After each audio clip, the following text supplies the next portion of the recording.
Today special எங்கள் வீட்டு செடியில் பறித்த அவரைக்காயை வச்சு அவரைக்காய் பொரியல் பண்ண போகிறோம். எங்கள் வீட்டில் எப்போவுமே எல்லாருக்குமே அவரைக்காய் பொரியல் தான் பிடிக்கும். அதனால தான் அவரைக்காய் பொரியல் பண்ண போகிறோம். பேனில் போதுமான அளவுக்கு தண்ணி வச்சுக்கலாம்.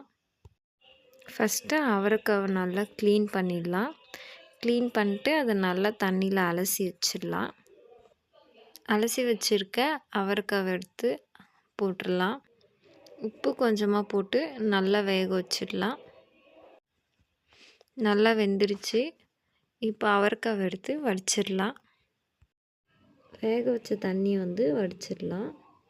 அப்புறம் பாலர் வச்சுட்டு நல்லா சூடாயிட்டப்புறம் எண்ணெயை ஊற்றிடலாம். அப்புறம் கடுகு போட்டுக்கலாம். சீரகம் போட்டுக்கலாம். நல்லா வெடிக்கட்டும். கடுகு வெடித்ததும் 2 வெங்காயம் எடுத்து நல்லா கட் பண்ணி போட்டுடலாம். வெங்காயம் வதங்கிடுச்சு. கொஞ்சமாக உப்பு சேர்த்துக்கலாம். கருவேப்பிலை சேர்த்துக்கலாம். கலர் மாறினதும் அவரைக்காவை போட்டுடலாம். வதக்கி விட்டுடலாம். எண்ணெயிலேயே கொஞ்சம் வதங்கட்டும். நல்லா இது வதங்கட்டும். அதுக்குள்ளே நம்ம கடலைக்கொட்டை தூள் ரெடி பண்ணிடலாம்.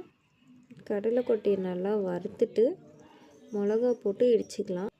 எங்கள் வீட்டில் எப்போவுமே மிளகா தான் யூஸ் பண்ணுவோம். மிளகாத்தூள் யூஸ் பண்ண மாட்டோம் பொரியலுக்கு. அதனால மிளகா போட்டுக்கலாம். கடலைக்கொட்டை தூள் போட்டு நல்லா மிக்ஸ் பண்ணிக்கலாம். அவ்வளோதான், அவரைக்காய் பொரியல் ரெடி. நீங்களும் ட்ரை பண்ணி பாருங்கள். பிடிச்சிருந்தா வீடியோவுக்கு லைக் போடுங்க.